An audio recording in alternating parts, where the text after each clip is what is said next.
Welcome back, y'all. I am a Wiki reader, and today we're going to read another Wikipedia page for you. I read it so you don't have to.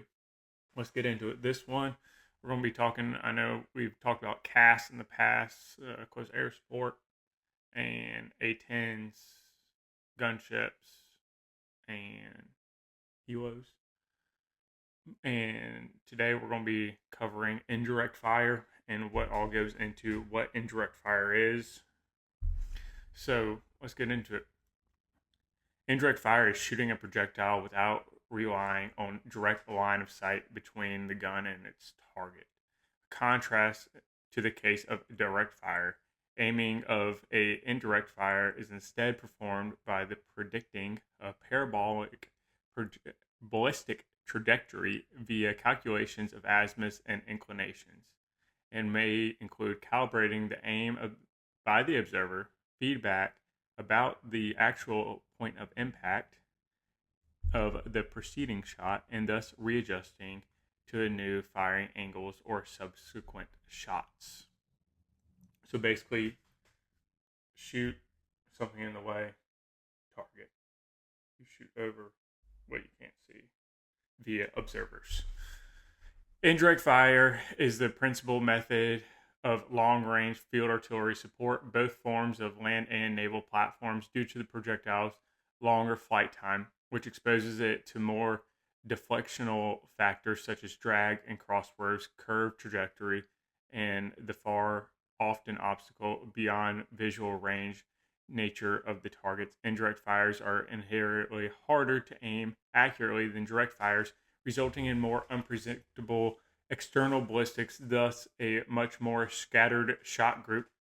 This, coupled with significant distance and explosive ordnance and their shrapnels, translate to much higher risk of collateral damage and friendly fire, especially when firing danger close. Danger close is when you got men close to where you're calling in rounds at. And if you're within like 500 meters, let's say, we're going to call that danger close. All right, the description. Indirect fire is most commonly used in FA, field artillery, and mortars, although field artillery was originally and until after World War I a direct fire weapon system, hence the bullet shields fitted to the cartridge of the gun, such as the famous M1897, a French field gun. It is also used in missiles, howitzers, rockets, and multiple rocket launchers, cruise missiles, ballistic missiles, and naval guns against shore targets, sometimes with machine guns, and have been used with tank and anti-tank guns, and by anti-aircraft guns against surface targets. I didn't know that. There are two dimensions in aiming: the horizontal plane, which is going to be your azimuth, and the vertical plane, which is your elevation, which is governed by the distance, range to the target, and the energy of the propelling charge. The projectile trajectory is affected by the atmospheric conditionings, the velocity of the projectile, the difference in altitude of the fire and the target, and other factors, including the curvature of the Earth or the rotation of the Earth. Direct fire sights may include mechanisms to compensate for some of these: handguns and rifles, machine guns, anti-tank guns, tank main guns, many other type of unguided rockets, and gun-mounted and aircraft are examples of weapons primarily designed for direct fire. So you see your target, you shoot.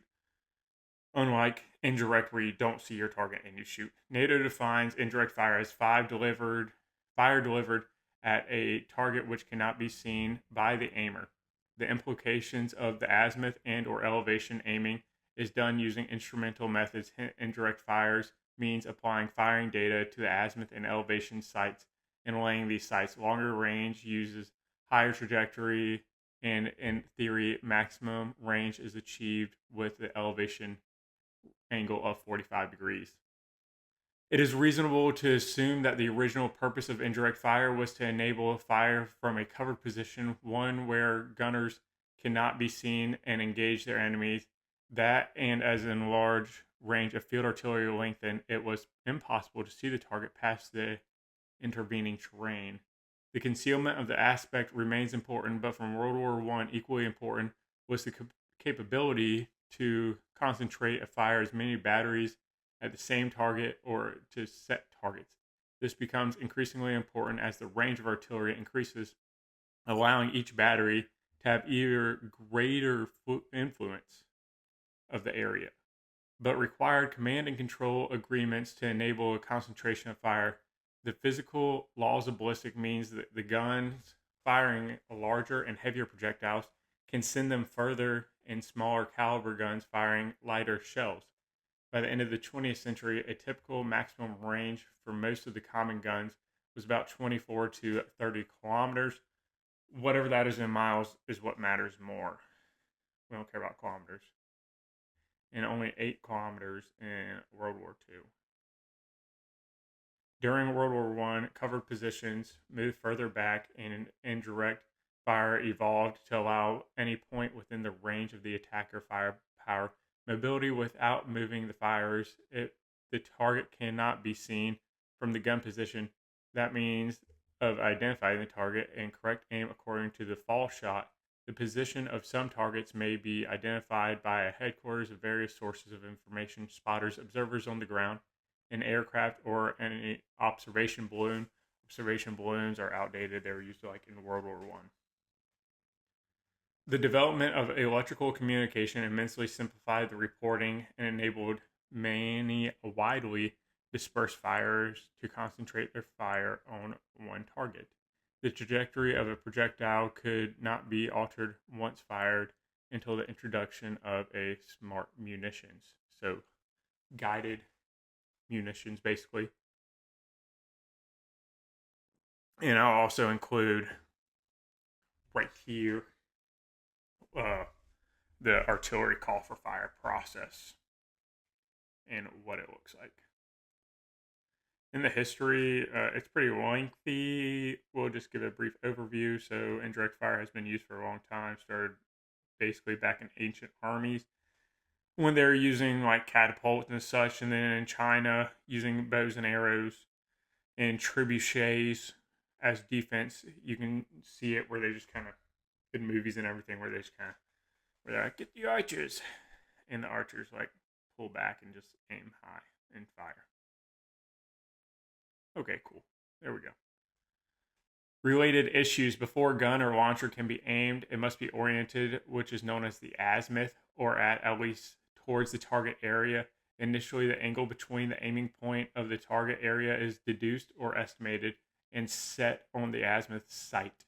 Each gun is then laid at the aiming point and the angle in order to keep them aimed roughly parallel to each other. However, for artillery, other instruments called either director in the UK or aiming circle in the US became a widespread and eventually the primary method of orienting guns in most, not all, armies. After being oriented and pointed in the required direction of a gun, recorded angles to one or more aiming point. Such early directors were the pronginators, I don't know what that is, of the late general class of directors. I don't know what directors is, but cool. We'll stick with aiming circles. That sounds right because the U.S. does it. Indirect fire needs a command and control arrangement to allot the guns to target a direction of their fire.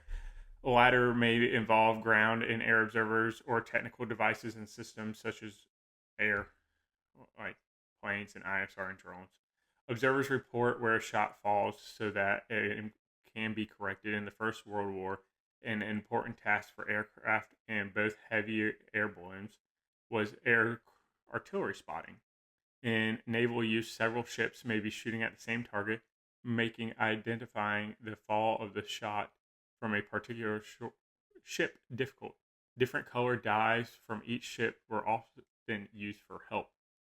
May be adjusted or predicted. Adjusting ordinarily ranging means some of the observations used to correct the fall on the shot of the target may require several possible reasons. Geospatial relationship between the gun and target is not accurately known. good quality data, prevailing conditions is unavailable, or the target is moving in an unexpected move. Predicted fires, originally called map shooting, was introduced in World War One. It means the firing data is calculated to include corrections for the current prevailing conditions. It requires the target location may be precisely known relatively to the gun location. Adjustment and predicted fires are not mutually exclusive. The former may predict the data, and the latter may need adjusting in some circumstances. There are two approaches to the azimuth that orients the guns of the battery for indirect. Original zero, meaning 6,400 mils or 360 degrees or the equivalent. So artillery uses mils because it's more accurate. So there's 360 degrees in a circle, but there's 6,400 mils in a circle. Mils are smaller, so you can get more accurate instead of using 360 degrees because there's more of them, if that makes sense. Was set to whatever direction the gun was oriented or pointed at. Firing data was the deflection or switch from this zero. The other method was set to the site of the actual grid bearing in which the gun was oriented, and the firing data was actual bearing to the target. The later reduces sources of mistakes and made it easier to check the guns were correctly laid. By the 1950s, most armies had adopted the bearing method, a notable exception being the United States. So, yeah, when you lay your gun, you want to make sure it's on the gun sight target line. It's laid correctly. And it's laid, like I said, 6,400 mils instead of 360 degrees. So when you're aiming at, let's say, 1/800 mils, so 1/800 is a higher number, which means there's more of them. Instead of 360 mils, so 300 or 360 degrees. So like instead of saying, I don't know, let's say 50 degrees, 50 degrees in 1,800 mils, you're going to get more accurate with 1,800 mils than the 50 degrees. And that is indirect fire for y'all. And like I said, I'll include that call for fire process and what all it remains in a couple other slides for y'all to look at. As we went over indirect fire, I'm Wiki Reader. I read it so you don't have to. Like, comment, and subscribe to what you want to see next.